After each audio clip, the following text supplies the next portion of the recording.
সুপ্রভাত বন্ধুরা, কেমন আছো তোমরা সবাই? আশা করছি তোমরা সবাই খুব ভালো আছো। যে যেখানে আছো ঈশ্বরের কৃপায় আমরাও ভালো আছি। ত্রিপুরা ছোট্ট একটি গ্রাম থেকে আমি বান্টি তোমাদের সাথে নিউ একটি ব্লগ শেয়ার করছি। আই হোপ আজকের ব্লগটাও তোমাদের ভালো লাগবে। ঘুম থেকে উঠে আজকে পরিপাটি হয়ে যাচ্ছি। প্রত্যেক দিন তো এলুকেশি বসে তোমাদের সামনে আসি। আজকে ভাবলাম একটু নিজে পরিপাটি হয়ে তারপর গিয়ে সংসারের কাজগুলো গুছিয়ে রাখবো, সংসারের কাজগুলো করবো। প্রত্যেক দিন তো ঘুম থেকে উঠেই এক রান্নাঘরে ছুটতে লাগে, না হলে এই যে ঘর সংসারের কাজ সামলাতে লাগে। তো আজকেও এটাই করব, অন্যথা হবে না। তবে আজকে একটু নিজে পরিপাটি হয়ে তারপরে কিন্তু এই কাজগুলো করব। কালকে মাথায় তেলটা দিয়ে রাখাতে খুব সুবিধা হয়েছে। এই যে দেখো চুলটা একদম সহজে আশ্রয় নিয়েছি, কোনো জটও বাঁধেনি। না হলে তো যখন শ্যাম্পু করা থাকে না, তেল না দিয়ে রাখি, তখন দেখবে চুলে জটের জন্য না চুল আশ্রাতে পারি না, কি যে কষ্ট হয় আর কি পরিমাণে চুল যে উঠে। আজকে একদম চুলটা ঠিকঠাকভাবেই আশ্রয় নিয়েছি। চুল মানে তেল দিয়ে না বেশিক্ষণ রাখতে পারি না। গরম যখন বেশি পড়ে তখন দেখবে যেন গরমটা আরও বেশি লাগে, যেন রোদের তাপটা যখন বেশি দেয়। আর এমনিতে দেখবে যখন মানে তেল না আবার না দিয়েও থাকতে পারি না, ওই যে শ্যাম্পু করলে আমার মাথা যন্ত্রণা শুরু হয়ে যায়, তেল দিতেই লাগবে। আমি যে আমাকে নিয়ে আর পারি না, কত যে সমস্যা। তেল দিলেও, তেল ছাড়াও থাকতে পারি না, আবার তেল দিয়েও থাকতে পারি না। এ হলো গিয়ে আমার অবস্থা, কোনটা ছাড়বো কোনটা করব। তো এদিকে দেখো কাল খাওয়া দাওয়ার পর আর বাসি বাসনও মানে সকালবেলার মাজিনি, কাল রাত্রিবেলার। আর এদিকে গ্যাস টেসও মোছা হয়নি। কাল রাত্রিবেলায় আবার রুটি আর আলু ভাজি করেছিলাম। তো ভাবলাম যে না, এখন ধুয়ে নিই, ধুয়ে এদিকে গ্যাসটাও পরিষ্কার করে নিই। কালকা যেন শরীরটাও ভালো লাগছিল না। আর কি বলো তো, শরীরের উপর তো আর আমাদের হাত থাকে না। শরীরের হলো মানে ঠাকুরের উপর সমস্তটা। কখন কি হয় আমরা কিন্তু কিছুই বলতে পারি না। এই ভালো তো এই খারাপ। তো এদিকে তাই আর মানে কালকে বাসনগুলোও মাজিনি, তো এগুলো এখন করতে লাগবে। এদিকে আবার বাসি বিছানাও পড়ে আছে, বিছানাও গুছাতে লাগবে। তোমাদের দাদাভাই মাত্র ঘুম থেকে উঠলো, তো আগে ভাবলাম বাসি কাজটা করে নিই। বাসি কাজটা যেন ফেলে রাখতে ভালোও লাগে না। এই যে রাত্রিবেলায় করে রাখি, এজন্যই কিন্তু রাত্রিবেলায় যদি করে রাখতাম, এখন কিন্তু দেখো এই সময়টার মধ্যে আমি অন্য আরেকটা কাজ করতে পারতাম। তো কি আর করবো বললো, সবসময় তো আর একই রুটিনের মধ্যে সংসারের কাজগুলো চলে না। এক এক সময় কিন্তু এক এক দিন এক এক সময় এক একভাবে কিন্তু সংসারের কাজগুলো আমরা করি। তো এদিকে দেখো এবারে বেশি বাসনও ছিল না, কিন্তু 2-1টা বাসনই শুধু। তো এই বাসনগুলো ধুয়ে নিলেই বেশ আমার বাসি কাজ করা কমপ্লিট। আর গ্যাস তো মুছেই নিয়েছি দেখলেই। এই রাত্রিবেলায় করে রাখলে কিন্তু অনেকটা সময় বেঁচে যায়। আমি তো অনেক সময় কী করি, রাত্রিবেলায় তরকারি পাতিও কেটে রাখি, যাতে আমার পরের দিনকে রান্না করতে গেলে সুবিধা হয়। দেখবে তরকারি পাতি কাটতে গেলেও না অনেকটা সময় লাগে। সবজিটা যদি কাটা থাকে, রান্নাটা তো এক নিমিষেই বসানো যায়, যদি বাটাবাটি মশলা মশলিটা করা থাকে। তো এদিকে গ্যাস টেস মুছে তারপর আমি এদিকে মুখ ধুইনি, তোমাদের দাদাভাই এদিকে মুখটা ধুচ্ছে। আর আমি এদিকে এখন এসে বিছানাটাকে গুছিয়ে নিচ্ছি। সকালবেলায় যদি বিছানাটা গুছানো না থাকে না, ভালো লাগে না, পুরো ঘরে যেন আগুছালো হয়ে থাকে। আর যদি বিছানাটা একটু গুছানো থাকে, দেখতেও ভালো লাগে। দেখবে সকালবেলায় একটা হঠাৎ করে কেউ আসলো, আর এরকম যদি বিছানাপত্র হয়ে থাকে, লোকে ভাববেটা কি, যে বউটা মনে হয় এরকমই ঘর দোর আর গুছিয়ে গাছিয়ে রাখে না। এই যে সারা বছর সবসময় গুছিয়ে রাখি, ওইটা কিন্তু ভাববে না। একদিনে যেটা দেখবে সেটাই কিন্তু ভাববে। তো তাই জন্য সবসময় চেষ্টা করি একটু সকালবেলায় ঘরটা গুছিয়ে রাখার জন্য। সবসময় হয় না, অনেক সময় আবার তোমাদের দাদাভাই যদি লেট করে উঠে, ও বিছানাটা গুছিয়ে নেয়। যদিও আমাদের মতো অতটা করে পারে না, তারপরেও অনেকটাই ভালো হয় না। আমি আমার থেকে কানা মামাও ভালো, কথাই বলে না, যতটুকু গুছাই অতটুকুই ভালো। তো আজকে ও ঘুম থেকে উঠে রান্না করে গেল, এদিকে মুখ ধুচ্ছে। আর আমি এদিকে ভাবলাম, আমি তো এদিকে আবার স্নান করে এসে পুজোও দিতে লাগবে, একটু তাড়াহুড়োই করছি। তো আগে বিছানাটাকে আগে গুছিয়ে নিই। কালকে তো দেখলেই তোমাদের বলেছিলাম আমি ব্লগের মধ্যে, যে লোকনাথ ঠাকুর আর গোপাল ঠাকুরের জন্মটা একদিনে আমি ভেবেছিলাম সবসময় যেটা হয়। তো এবারে দেখছি লোকনাথ ঠাকুরের জন্মদিন হলো গিয়ে পরের দিনকে, মানে 27শে আগস্ট। তো আগের দিন তো করেছিলাম, গোপাল ঠাকুর লোকনাথ ঠাকুর দুজনকে স্নান টান করিয়ে ভালোভাবে পুজো দিয়েছিলাম।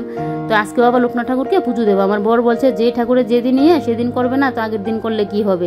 আমি বলেছি এই মা, আমি তো আর জানতাম না, একদম পুজো টুজো দেওয়ার পর গিয়ে বিকেলে গিয়ে জেনেছি যে লোকনাথ ঠাকুরের জন্মদিনটা আজকে। এটাকে তিথির জন্য এরকম হয়েছে কিনা এটা জানি না।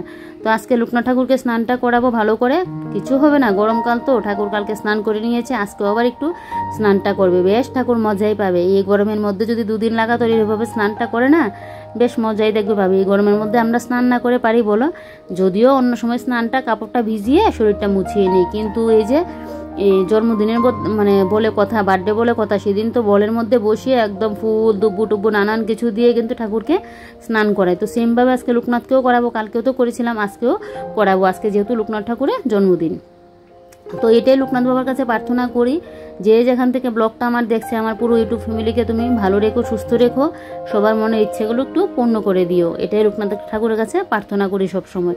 তোমাদের দাদাভাইও না লোকনাথ ঠাকুরের ভক্ত, লোকনাথ ঠাকুরকেও পছন্দ করে। এমনিতে তো আমাদের অনুকূল ঠাকুরের আমরা, তারপর তো এমনি তো থাকে না নি লোকনাথ ঠাকুর বলো, ঠাকুর তো মানে একজনই, সব ঠাকুরকেই ভালোবাসি, তারপরেও যেন দেখবে একজন দুজন যেন একটু স্পেশাল থাকে, না হলে সব ঠাকুরকে কিন্তু ভালোবাসি। আর আমার আসনে দেখবেও কিন্তু অনেক ঠাকুরই আছে। তো এদিকে দেখো রোদ দেখে, এদিকে আমার শাশুড়ি মা আবার এদিকে রোদ দিয়ে গেল সমস্ত কিছু, আর আমি এদিকে এখন বাইরেটা একদম ভালো করে ঝাড় দিয়ে নিচ্ছি। এই যে দেখো ঘর ঝাড় দেওয়া কমপ্লিট, বাইরেটাও ঝাড় দিয়ে নিয়েছি। এবারে গাছের যে আমার স্ন্যাক প্ল্যান্টগুলো ঘরের মধ্যে ছিল, এই গাছগুলো একটু বাইরে বের করে দিলাম রোদটা দেখে। কদিন যাবত বৃষ্টি বৃষ্টি করে তো, আর এই গাছগুলো একটু বৃষ্টি ভিজিয়েছিলাম, কিন্তু রোদটা তো ঠিকঠাক পাইনি। কালকে থেকে দিয়েছিল 2-3 দিন ধরে, তো আমি আর বাইরে দিইনি, তো এখন দিয়ে দিচ্ছি। আর কালকে রাত্রিবেলায় মটর ভিজিয়ে রাখলাম যাতে আমার রান্নাটা ঝটপট হয়ে যায়। মটরটা দেখছি এবার বেশি একটু ভিজিয়ে নিয়েছি, অনেক সময় দেখবে একদম কম ভিজিয়ে নিই, আর আজকে আবার একটু বেশি ভিজিয়ে নিয়েছি। আমি এত দিন যাবত সংসার করেও তারপরেও যেন সংসারে কোনো কিছু যেন আর বুঝতে পারি না। মাঝে মধ্যে এরকমটাই মনে হয়, কোনো কোনো ক্ষেত্রে দেখবে একদম যেন পাকা গিন্নি, আর কোনো কোনো ক্ষেত্রে দেখবে যেন কিছু কিছু জিনিস মানে কি করব, মানে নিজেই ভাবি যে এত বছর সংসার করেও আন্দাজটা যেন আর ঠিকঠাকভাবে করতে পারি না। এদিকে দেখো অর্ধেক মটরটা রেখে দিলাম, আর অর্ধেক মটরটা একদম নুন দিয়ে এদিকে এখন সেদ্ধ বসিয়ে দেবো। রান্নাবান্না কিন্তু পরে করব, একদম স্নান করে এসে পুজো টুজো দিয়ে তারপর রান্নাবান্না করব।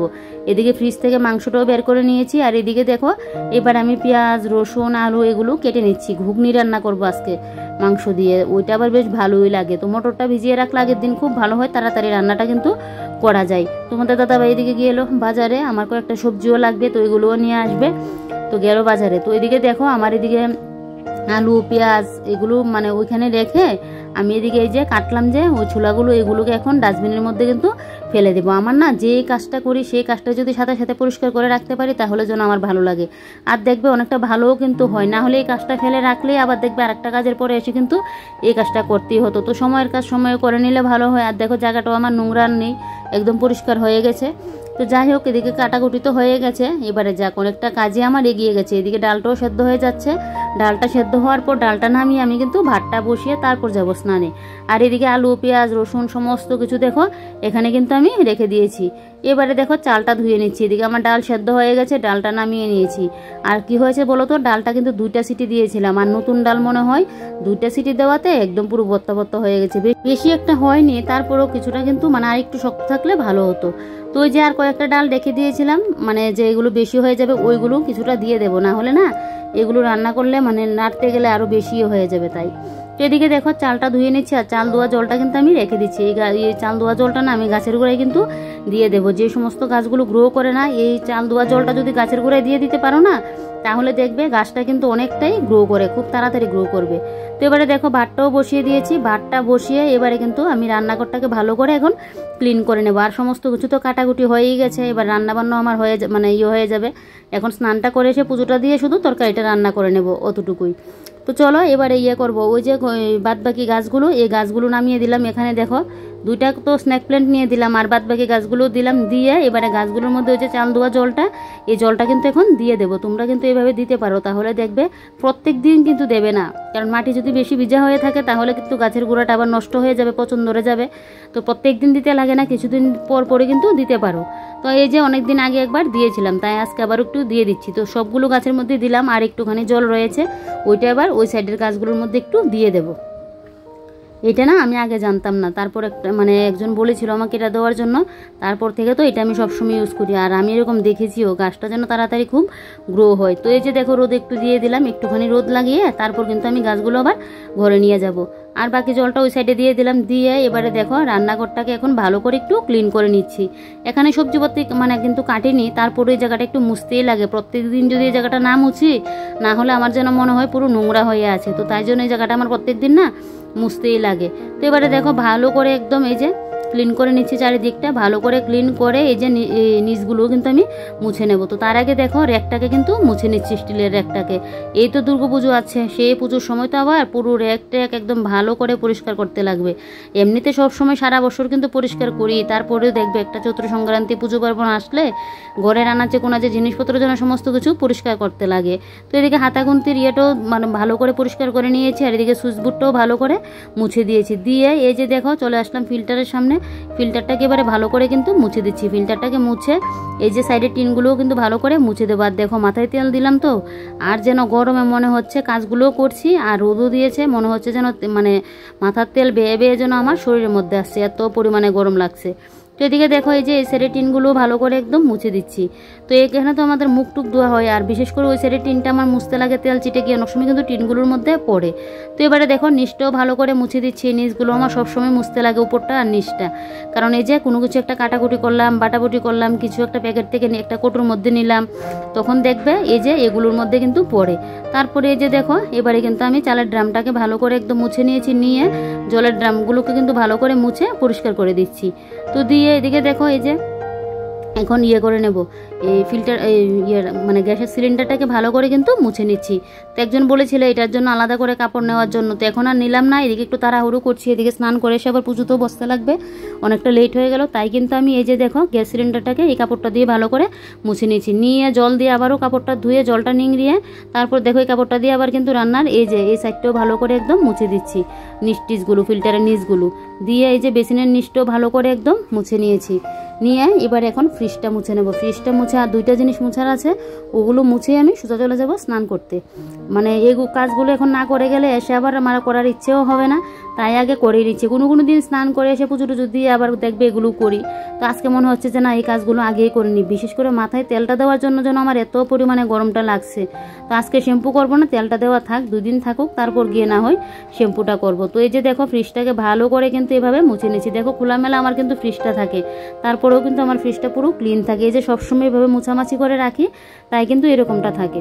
তো এদিকে দেখো এই যে এবারে র্যাকটাকে ভালো করে একদম মুছে নিয়েছি। এবারে র্যাকের কোটোগুলি কিন্তু আর মুছলাম না, যেহেতু কয়েকদিন আগে র্যাকের কোটোগুলো সমস্ত কিছু নামিয়ে একটা একটা করে মুছেছিলাম, তাই র্যাকের কোটোগুলো আর মুছলাম না। এবারে কিন্তু এই যে ইয়েগুলো এই যে দেখো এগুলোকে কিন্তু মানে টুলগুলোকে ভালো করে মুছে দিচ্ছি চারিদিকটা। এগুলো আমাদের খাওয়ার টুল, তো এগুলোকে ভালো করে না সাইড ফাইডগুলো একটু মুছে দিচ্ছি। তো টুলগুলো তো আমার মুছা হয়ে গেছে। এবারে চলে যাব আমি কিন্তু ঘরটা ঝাড় দিয়ে স্নানে যাব, মানে কাজ যেন আর শেষ হচ্ছে না। আর এগুলো যে ফেলে রেখে যাবো একটা এসে আবার পরে করবো, ওইটাও আবার দেবে না।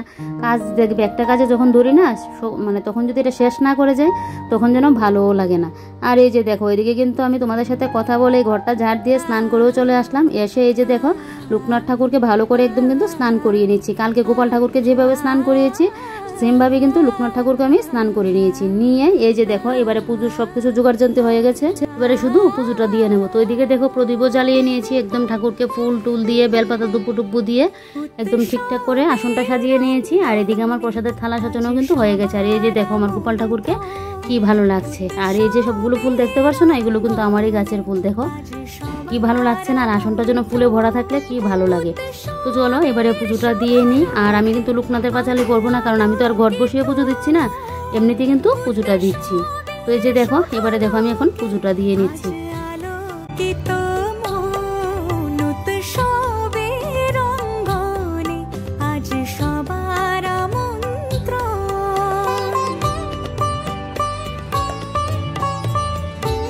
দেওয়া তো কমপ্লিট। এবারে দেখো চলে আসলাম বাথরুমে, এসে এখন পুজোর বাসন কুসনগুলো মেজে নিচ্ছি। তো সাথে সাথে বাসনটা মেজে রাখি সবসময়, তোমরা জানো এটা। আর বিশেষ করে আজকে তো একটু এই যে মিষ্টি দিয়ে পুজোটা দেওয়া হয়েছে না, দেখবে একটুখানি রাখলেই সাথে সাথে পিঁপড়ে চলে আসবে, তো তার জন্য কিন্তু পুজোর বাসনটা সাথে সাথে মেজে নিচ্ছি। তারপরে এই যে এদিকে এসে দেখছি আমার বর যেহেতু আজকে মঙ্গলবার বাড়িতে আছে, ও দেখছি রান্নাটা দিক দিয়ে বসিয়ে দিল। সব কিছু তো জোগাড়যন্ত্রী করেই গেলাম, ও শুধু ভাজিটা করে মানে একটু রসিয়ে কষিয়ে এদিকে রান্নাটাও করে নিল। যাক অনেকটা কাজে আমার হয়েছে। তো এদিকে দেখো চিকেন দিয়ে ঘুগনি পুরো রেডি। তো আমি কিন্তু লাস্টে নামানোর আগে একটু ধনেপাতাটা দিয়ে এই যে এখন কিন্তু নামিয়ে নেব। পুরো রান্না হয়ে গেছে। এইরকম ঘুগনি না একটু লুচি রুটির সাথে বেশ ভালোই লাগে। এদিকে রান্না তো হয়ে গেছে। এবারে একদম কড়াটা থেকে নামিয়ে তরকারি পাতির জায়গা মতো রেখে গ্যাস ট্যাস মুছে এই যে দেখো এদিকে খেতে বসবো। আর কাকিমুনি নিয়ে আসলো প্রসাদ। তো কালকে তো জন্মাষ্টমী করেছিল, তো এদিকে দেখো সকালবেলায় ঠাকুরকে আবার অন্য দিয়ে ভোগ লাগিয়েছিল, তো ভোগ এনো দিয়ে দিল। তো এখন প্রসাদটাও নেবো। তো চলো আজকের ব্লগটা এখানে শেষ করছি। বাই বাই, তোমরা সবাই ভালো থেকো আর সুস্থ থেকো।